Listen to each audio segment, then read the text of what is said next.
기획부동산 사기 피해자가 되었다면 근로소득만으로는 안정적인 노후를 대비하는 것이 어려워져 버린 요즘인데요. 이러한 이유에서 각종 재테크 수단으로 눈을 돌리는 분도 많아진 것 같습니다. 그중에서도 부동산은 거주의 안정성을 바라는 시민들의 꾸준한 수요로 인해 각광받는 재테크 수단이라고 할 수 있다고 하였는데요. 최근 몇 년간 집값의 급격한 상승으로 인해 더욱 인기가 높아진 부동산의 가치에 물론 이득을 보신 분도 많지만 이러한 영향력을 악의적인 기획부동산 사기에 이용하는 집단도 생겨나게 되었다고 합니다. 투자에 있어서는 인풋 대비 월등한 아웃풋이 곧 성과가 되는 만큼 개발이 제한되었던 곳이라고 해서 낮은 가격에 사들였다. 추후 제한 해제로 인해 그 가치가 급격하게 상승하는 경우를 미끼로 한 것인데요. 투자는 오롯이 본인의 판단에 의한 것이기 때문에 그 책임을 고려한다면 더욱 신중하게 임해야 한다고 하였습니다. 만약 누군가가 개발 가능성이 높지 않은 토지나 개발 제한 구역에 대해 향후 긍정적인 계획이 있다는 이야기를 한다면 이는 기획적인 기망 행위에 해당할 가능성이 높다고 하였습니다. 가령 연예인 등의 공인이 이미 매입을 진행했다거나 앞으로 호재가 있다고 말하는 건 역시 유사한 형태의 범행이라고 하였습니다. 실제로 부동산에 대해 지식이 많지 않은 분의 경우 이와 같은 말에도 휘둘려 가치가 없는 땅을 매입하는 경우가 적지 않다고 하겠는데요. 하지만 토지에 대한 개발 계획은 장기적으로 보아야 하기 때문에 몇 년이 지난 이후에서야 피해자는 본인이 속았다는 사실을 알게 되어 더욱 큰 파장을 부르게 된다고 하였습니다.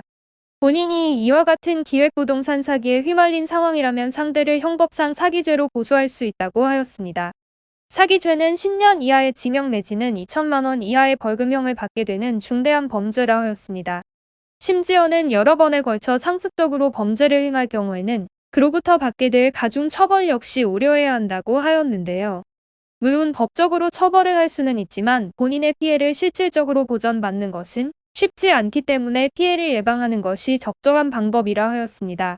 따라서 상대가 보이는 표면적인 정보에만 의지하실 것이 아니라 별도로 해당 구역에 대한 사전 조사를 철저하게 진행 후 매입을 하시는 것이 현명하다고 하였습니다. 그렇다면 토지 매매를 고려할 때 알아보아야 할 부분에는 어떤 것이 있을까요? 정상적인 부동산 물건의 경우라면 도로가 있으며 지적도상 분할이 확인되는 것을 알 수 있다고 하였습니다. 계약서 역시 실제 거래가에 해당하는 금액을 기재하여 체결하게 되며 등기 역시 이미 토지 판매 회사로 넘어가 거래가 성사되는 것을 알 수 있는데요. 별도의 토지 이용 계획 확인서를 통해 식별해 본다면 이미 건축이 가능한 지역인 것으로 기재되어 있다고 하였습니다. 호재가 이미 존재하고 있는 지역이라면 지자체나 언론사의 자료를 통해 개발과 관련한 사항 역시 면밀하게 확인이 가능하다고 하였는데요.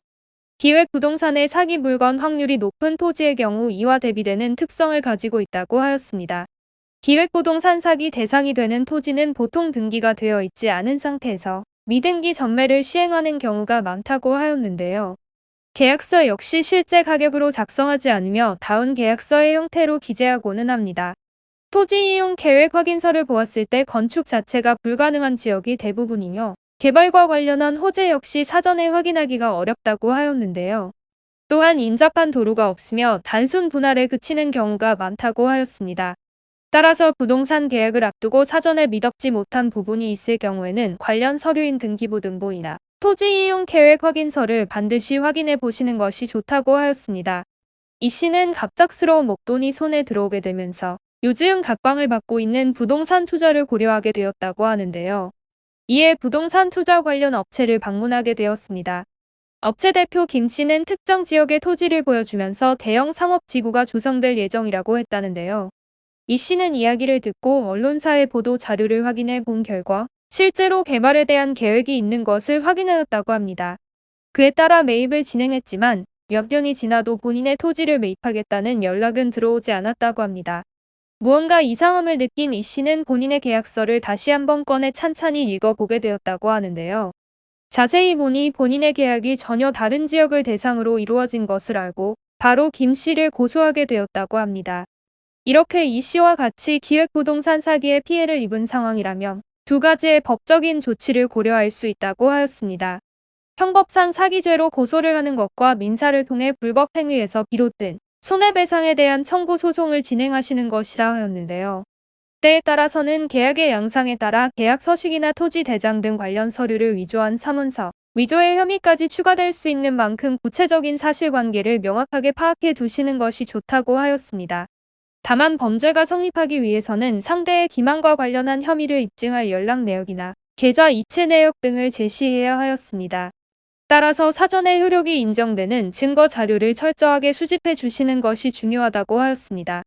이 씨는 빠르게 법무법인 AL의 기획부동산 사기 전담 변호인을 만나 적절한 대처를 할 수 있었다고 하는데요. 토지 매입 당시 이루어졌던 대화 내역부터 거래와 관련된 금액을 이체한 내역까지 모두 증거의 형태로 수집해 고소에 착수했다고 합니다.